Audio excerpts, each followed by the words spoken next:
Hello everyone, Harshal here. I'm a second year MBBS student from IIMS Bhopal and this video is all about paper attempting strategy जो कि मैंने use की थी and I scored 680 in NEET 2022 and my all India rank was 777 as you all know. So let's begin. तो paper attempt करने में सबसे important बात क्या होती है, that is the sequence how you attempt your examination. ठीक है, तो नीट एग्जाम में 3 जो रहेंगे अपने सब्जेक्ट रहेंगे, that is physics, chemistry and biology. Okay, तो मेनली क्या होता है, सीक्वेंस जो होते हैं वो 3 टाइप के लोग प्रेफर करते हैं, क्योंकि उसमें क्या होता है सबसे कॉमन जो अपना सीक्वेंस रहती है दैट इज़ फर्स्ट बायोलॉजी करेंगे, देन केमिस्ट्री करेंगे एंड लास्ट में जो है वो फिजिक्स करेंगे. ठीक है, ये होगा एक टाइप का. देन सेकंड क्या होता है, they will start with physics then chemistry and then bio. And थोड़ा अपसर्ट जो हो जाएगा that is starting from chemistry, जिसका बहुत ज़्यादा फेवरेट रहेगा chemistry, then you go to physics and lastly you bio, और else chemistry first then bio and lastly physics. ठीक है, ओके, तो सबसे पहले बात करते हैं अपन the most common that is starting with biology then chemistry then physics. इसमें लेवल अपन बढ़ाते जाते हैं सब्जेक्ट्स की. तो इसमें क्या होता था, मैं जब स्टार्टिंग में इसी पैटर्न से सॉल्व करता था, that is starting from bio then chemistry then physics. तो इसमें मेरा ऐसा होता था कि यार अपन जल्दी जल्दी क्वेश्चन पढ़ लिए है ना, तो रॉन्ग इंटरप्रेट हो गया कोई क्वेश्चन, या फिर OMR में भरते टाइम कुछ रॉन्ग कर दिया, क्योंकि इंथुसियाज्म ज़्यादा रहता है at the starting of the paper. या फिर अपन क्या होते हैं, थोड़े डिस्टर्ब रहते हैं कि पेपर अचानक से अगर स्टार्ट हो जाए, फिर अपन लेट हो जाए पेपर देने के लिए. तो ऐसा होता था मेरे साथ मॉक टेस्ट देने के टाइम पे. तो इसकी वजह से क्या होता था, मेरा बायो का स्कोर बहुत कम आ जाता था. एंड जैसे मैं फिर फिजिक्स केमिस्ट्री में शिफ्ट करता था, तो अचानक से थोड़ी हार्डनेस बढ़ जाती थी. एंड इससे क्या होता था, मुझे केमिस्ट्री के थोड़े कॉन्सेप्ट्स याद नहीं आते थे. सेम गोज विथ फिजिक्स, जब मैं फिजिक्स उसके बाद में करता था, उसमें भी थोड़ा मेरा जो था लेवल वो कम हो जाता था, कि मेरे को अचानक से मतलब आइडियाज़ नहीं आते थे. जब फिजिक्स मेरा मिड में आ जाए, लास्ट तक आ जाए, तब मुझे जो क्वेश्चन है वो एक्चुअली समझ में आते थे and then I use to solve those question. ठीक है, तो ये हो गया अपना फर्स्ट जो था पैटर्न. तो फिर मैंने क्या किया, मैंने शिफ्ट किया सेकंड पैटर्न में. सेकंड पैटर्न के कुछ एडवांटेजेस है, कुछ डिसएडवांटेजेस. ठीक है, तो सेकंड पैटर्न के बारे में बताना चाहूँगा, that is first solving physics then chemistry and then bio, जिसमें क्या होता है लेवल कम होती जाती है. तो इसका एडवांटेज क्या है, बहुत अच्छा एडवांटेज है अगर आपका फिजिक्स अच्छा है. ठीक है, अगर आपने बेसिक लेवल का भी फार्मूलाज पे क्वेश्चन सॉल्व किए हैं, PYQ सॉल्व किए हैं, तो you can start with physics. तो फिजिक्स स्टार्ट करने का मेन मोटिव क्या होता है कि अपना जो स्टार्टिंग का जो एनर्जी है, ठीक है, मेनली तो वो अपन फिजिक्स में दे सकते हैं, जिससे क्या होगा, अपना फिजिक्स का स्कोर बढ़ेगा. एंड जैसे ही फिजिक्स का स्कोर अपने को लगेगा कि हाँ यार मुझे 45 में से बहुत ज़्यादा क्वेश्चन आ गए हैं, तो इससे क्या होगा, आपके बाकी जो सब्जेक्ट्स है उसमें आपका कॉन्फिडेंस बढ़ेगा, है ना. तो इससे एंड जैसे लेवल कम होती जाएंगी, तो केमिस्ट्री में भी आपकी इफिशिएंसी बढ़ेगी. यू विल बी लाइक यार इससे हार्ड क्वेश्चन मैंने अभी सॉल्व किए थे, तो केमिस्ट्री में भी इजी सॉल्व क्वेश्चन कर लेंगे अपन. एंड सेम लास्ट में अगर बायो आ जाए, तो तब तक क्या होता है, अपने पास बस इतना ही काम होता है कि अपन रिमाइंड करेंगे अपन ने क्या पढ़ा है NCERT में, कहाँ दी है लाइन क्या नहीं है. तो बहुत टाइम भी मिल जाता है, अगर आपने फिजिक्स एंड केमिस्ट्री अच्छे से जल्दी सॉल्व किया है तो बायो के लिए टाइम भी मिल जाता है. एंड लास्टली बस बायो सॉल्व करके अपने को OMR में भर के देना होता है. इससे क्या होता है, OMR फिलिंग की भी जो मिस्टेक्स होती है या फिर कुछ हो जाता है, तो वो भी अपना बहुत रिड्यूस हो जाता है. That was my strategy. और मैंने ये जो स्ट्रेटजी है PCB वाली स्ट्रेटजी, लिटरली 12th के हाफ के बाद इम्प्लाई करना शुरू किया. तब तक मैं बायो से ही स्टार्ट करता था. एंड तब तक मुझे पता नहीं था एक्चुअली कि PCB can help me a lot, क्योंकि मेरा स्कोर अचानक से बढ़ गया था. अराउंड 50 to 60 मार्क्स मेरे बस सीक्वेंस चेंज करने से हो गए थे. तो यही मैं बोलना चाहूँगा कि यार अपने को समझना होता है कि what is suitable for us. ठीक है, अगर आपकी मेंटेलिटी ऐसी है कि यू लाइक बायोलॉजी, है ना, आपका बहुत ज़्यादा कॉन्फिडेंस है उस पर, एंड फिजिक्स से थोड़े डरते हो, ठीक है, तो इससे यही मतलब आप फॉलो कर सकते हो कि आप फर्स्ट पैटर्न जो है वो फॉलो करो. तो मेरा जो सजेशन रहेगा यही रहेगा कि आप खुद को समझो, है ना, ट्राई दो. अगर नेक्स्ट मॉक टेस्ट में अगर आप PCB कर रहे हो ना, आपका स्कोर कम हो रहा है तो मत करना. ठीक है, एंड अगर आपका स्कोर बढ़ रहा है, ठीक है, आपकी सिली मिस्टेक्स कम हो रहे हैं, तो यू कैन ट्राई दैट. मैंने पहले बहुत बच्चों को बताया था एंड दे ट्राइड. ओके, उन्होंने इंस्टा पे भी पूछा था कि भैया ऐसा करना है, तो मैंने उनको बताया था कि यार ऐसा है and you can try that. तो बाद में उनके रिव्यूज़ अच्छे आए थे. ठीक है, एंड इवन ये मैंने खुद ट्राई किया है, तो that is really awesome. NEET preparation में सबसे इंपॉर्टेंट चीज़ क्या होती है, that is solving mock test. And इसके लिए आपको चाहिए होती है एक अच्छी टेस्ट सीरीज. तो here we have India's best test series, that is all India Kota test series by Atharv Agrawal sir. And इसमें आपको क्या मिलने वाला है, तो इसमें आपको 20 मॉक टेस्ट रहेंगे, जिसमें से 10 जो रहेंगे that is part syllabus test and 10 जो रहेंगे that is full syllabus test. And इसमें जो है आपको सभी के सॉल्यूशंस, डिटेल सॉल्यूशंस आपको ऐप में मिल जाएंगे। एंड ये जो टेस्ट सीरीज है वो बोथ लैंग्वेज में अवेलेबल है, that is Hindi and English. और इसका जो एनालिसिस रहेगा it will be done by Atharv Agrawal sir himself. And ये जो टेस्ट सीरीज है complete NCERT based test series है।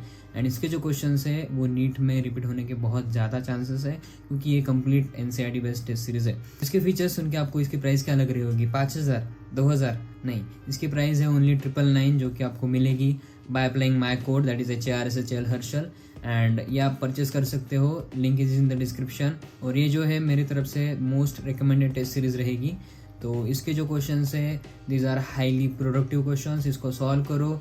लास्ट टाइम में ये आपको बहुत ज़्यादा हेल्प करने वाली है। सो इसकी लिंक जो है डिस्क्रिप्शन में दी गई है, वहाँ जाओ, परचेस करो, कोड डालो and you will achieve your goal easily.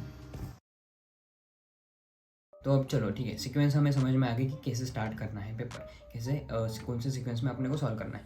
Next क्या होता है, टाइम स्लॉट, कि यार कौन से सब्जेक्ट को कितना टाइम एक्चुअली देना होता है। ठीक है, तो so let's say upon general पे जाते हैं। I will starting with biology, then chemistry and then physics.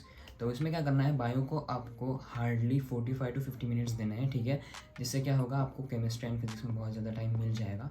And you can invest around 50 minutes in chemistry, and physics में जो रहेगा बाकी का टाइम रहेगा mostly try to solve in 1 hour। ठीक है, एंड इसके बाद भी अपने पास जो टाइम मिल रहा है, ठीक है, तो उस टाइम में अपने को क्या करना है, जो 10-15 क्वेश्चन आपके छूट गए थे, ठीक है, तो वो 10-15 क्वेश्चन अपने को फिर से अटेम्प्ट करने हैं। एंड इसके लिए स्ट्रेटेजी क्या होनी चाहिए कि आपको पता होना चाहिए कि एटलीस्ट ये कौन से टॉपिक से है, कौन से चैप्टर से है, कौन से टॉपिक से है, एंड इसके रिलेटेड अगर कोई फॉर्मूला है तो वो कौन सा है। ठीक है, अगर आपको याद नहीं आ रहा है तो you can force your mind. ठीक है, अगर आपने पढ़ा है ना, तो मैं डेफिनेटली कह सकता हूँ कि आपको ये याद आएगा, लास्ट तक तो याद आ ही जाएगा। ठीक है, एंड इसके लिए बहुत अच्छी स्ट्रैटेजी एक है मेरे पास, जो मैंने लास्ट वीडियो में बताई थी।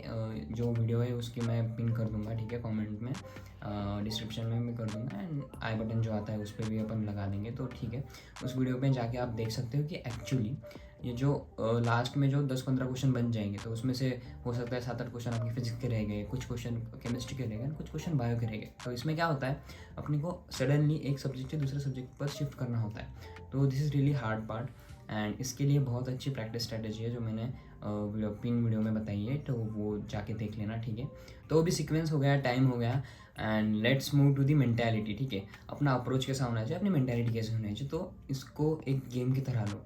अपना जो पूरा मॉक टेस्ट रहेगा, पूरे जो 180 क्वेश्चंस रहेंगे, इसको एक गेम की तरह लो, जिसमें क्या रहेगा, जिसमें लेवल 1, लेवल 2 एंड लेवल 3 रहेगा। ठीक है, लेवल 1 क्या होते हैं, वो क्वेश्चन होते हैं कि जो अपने को पता है, अपने पढ़े, अपने को याद आया, अपन ने मार्क कर दिया। ठीक है, सॉल्व किया and you got the answer and you mark it. Okay, तो लेवल 2 क्या होता है, जो क्वेश्चंस में थोड़ा सा दिमाग लगाना पड़ता है, थोड़ा टाइम इन्वेस्ट करना पड़ता है, and you are able to solve those question. ठीक है, जिसमें अगर कहे तो 2 फॉर्मूलाज यूज़ हो रहे होंगे, ठीक है, या फिर ऐसा कौन सा डायग्राम होगा बायो का, जिसमें आपको डायग्राम दिया है, उसकी लेबलिंग में से क्वेश्चन आएगा, तो आपको ये रिकॉल हो जाएगा। तो ये जो क्वेश्चन है वो लेवल 2 में आते हैं।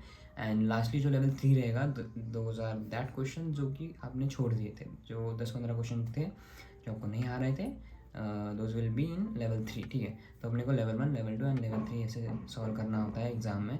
तो यही रहेगा अपनी अप्रोच जो रहेगा, that will be take it as a game and approach like a game. तो अभी देखो लास्ट में मेंटेलिटी क्या होती है कि अपने को मेन जो रहेगा प्रॉब्लम, दैट इज़ एलिमिनेटिंग दो सिली मिस्टेक, क्योंकि मेरे भी लास्ट में सिली मिस्टेक हुई थी एंड बहुत ज़्यादा दर्द होता है इसकी वजह से, क्योंकि जो क्वेश्चन अपने को आता है उसमें OMR टिक करने में रॉन्ग हो जाता है, या फिर इसीलिए कैलकुलेशन मिस्टेक हो जाती है। तो इसको रिड्यूस करने के लिए मेरे पास बहुत अच्छा एक तरीका है, अपने को पेपर सॉल्व करते टाइम खुद से बातें करनी है। ठीक है हर्षल, देख ये जो क्वेश्चन है इसमें ये फॉर्मूला यूज़ होने वाला है, एंड ये मैं फॉर्मूला लिख दिया, उसमें गिवन लिख दो। ठीक है, पता है ज़्यादा टाइम नहीं है अपने पास, लेकिन अगर आप इस तरीके से करोगे तो आपको चेक करने में टाइम नहीं लगेगा, एंड आपकी जो एफिशिएंसी, एक्यूरेसी है वो बढ़ेगी। ठीक है, तो गिवन लिख लो, थोड़ा सा लिख लो, गिवन ऐसे GIV ऐसा मत लिखो, बस थोड़ा थोड़ा पॉइंट वाइज लिख लो क्वेश्चन सॉल्व करने के टाइम, एंड खुद से बातें करते रहो कि यार हाँ ये अब ये करना है, नेक्स्ट स्टेप में मेरे को ये करना है, नेक्स्ट स्टेप में मेरे को ये करना है, एंड फाइनली जो आएगा तो ये आंसर आ गया है, तो ये आंसर अगर मैच हो रहा है तो दैट इज़ रियली गुड, नहीं हो रहा है अगर डायमीटर का रेडियस ले लिया, ऐसा कुछ अगर आपने रॉन्ग कर दिया है, तो जब आप खुद से बातें करते रहोगे ना तो कॉन्शियस रहोगे, ठीक है। बहुत बार ऐसा होता है कि अपन भूल जाते हैं कि अपन एग्ज़ाम ही दे रहे हैं, तो कॉन्शियसनेस चली जाती है एंड अलर्टनेस जाने की वजह से अपना सिली मिस्टेक जो है वो हो जाता है। बहुत बार क्वेश्चन भी छूट जाते हैं, तो वो एक बार ध्यान रखना, अगर क्वेश्चन छूट गया तो नीचे के सारे क्वेश्चन रॉन्ग हो जाएंगे, तो वो कंटिन्यूसली टैली करते रहना कि यार यही क्वेश्चन है, यही क्वेश्चन मैंने सॉल्व किया, इसका ये जो सी आंसर है तो मैंने सी पर ही टिक किया है, ठीक है, सी पर ही सर्कल किया है। तो दिस इज़ योर मेंटेलिटी कि खुद से बातें करते रहो, ठीक है, and it keeps you alive ये अपने को अलर्ट रखता है। एंड ये मैं करता था लिटरली, मॉक टेस्ट देने के मैं खुद से बातें करता था, मन में करनी है बातें भाई, मन में। अपना सीक्वेंस हो गया, अपनी टाइमिंग्स हो गई, अपनी मेंटेलिटी हो गई, ठीक है, अपना अप्रोच हो गया। तो लास्ट में मैं ये बताना चाहूँगा कि OMR कब फिल करनी है, बहुत बड़ा डाउट होता है, ठीक है। तो मोस्टली बच्चे क्या करते हैं, एक साथ पूरा पेपर सॉल्व कर देंगे एंड उसके बाद OMR तीनों सब्जेक्ट का भरेंगे, दैट इज़ रियली वर्स्ट, ठीक है। ये बिल्कुल नहीं करना है, क्योंकि ऐसा हो जाएगा कि अपना टाइम लग जाएगा ना OMR फिल करने में, अपने पास टाइम नहीं बचेगा, क्योंकि अपने को 180 सर्कल्स जो है वो मार्क करने हैं, इसके लिए बहुत ज़्यादा टाइम लगता है। तो मेन स्ट्रेटजी क्या रहेगी जो मैंने इनिशियली फॉलो की, जो मैंने बाद में फॉलो की। तो मैंने इनिशियली क्या फॉलो किया था कि मैंने पूरा बायो सॉल्व कर दिया एंड बायो के मार्क कर दिया, ठीक है। मैंने पूरा फिजिक्स किया, फिजिक्स के मार्क कर दिया, मैंने पूरा ऐसे किया। तो पूरा सब्जेक्ट होने के बाद मैं मार्क करता था।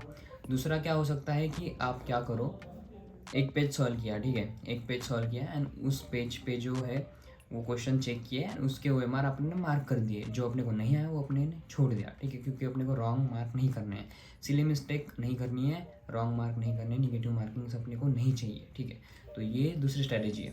थर्ड क्या होता है कि एक क्वेश्चन सॉल्व किया, आया करेक्ट आया, अपने को पता है 100% कॉन्फिडेंट है कि ये क्वेश्चन जो है वो करेक्ट है, तो अपने को वो मार्क करना है उसी टाइम पे, ठीक है, टाइम वेस्ट नहीं होगा इस वजह से। तो ये जो 3 स्ट्रेटेजी ये कर सकते हो।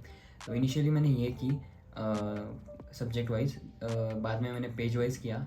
एंड लिटरल मैं आपको बता दूं कि नीट एग्ज़ाम में मेरा क्या हुआ था कि फिजिक्स मैंने स्टार्ट किया, मेरा टाइम लग गया, then I went to chemistry में मुझे ज़्यादा टाइम लगा, केमिस्ट्री थोड़ा हमारा ट्रिकी आया था। एंड बायो में लिटरली मेरे पास कुछ टाइम नहीं था, तो बायो में मैंने एक क्वेश्चन के बाद सीधा OMR पे मार्क किया है एंड लिटरली मैंने पूरा बायो ऐसे ही सॉल्व किया था and it took only 45 minutes, जबकि बच्चों ने एक डेढ़ घंटा बायो में दिया था उस टाइम पे। तो दैट वाज रियली डू और डाई सिचुएशन फॉर मी, लेकिन वो हैंडल हो गई and that is really good, ठीक है। तो यही है कि अपन कब करें। ओके, तो मैंने आपको कंफ्यूज कर दिया है, तो मोस्टली मैं सजेस्ट करूँगा कि एक पेज होने के बाद चेक कर लो एंड तब मार्क करो, वो जो 10-15 क्वेश्चन रहेंगे उस पेज पे वो आप मार्क कर सकते हो, दैट इज़ माई रिकमेंडेड। और अगर आप कौन सा अगर पहले से फॉलो कर रहे हो तो you should go with that, अपने को समझना है कि what is really good for us, ठीक है। तो ये जो है ग्रेजुअली पता चलेगा 1-2 साल में एंड उसके हिसाब से अपने को करना है। एंड एग्ज़ाम में कुछ नया ट्राई मत करो, जो अपन करते आ रहे हैं बहुत टाइम से वही अपने को करना है।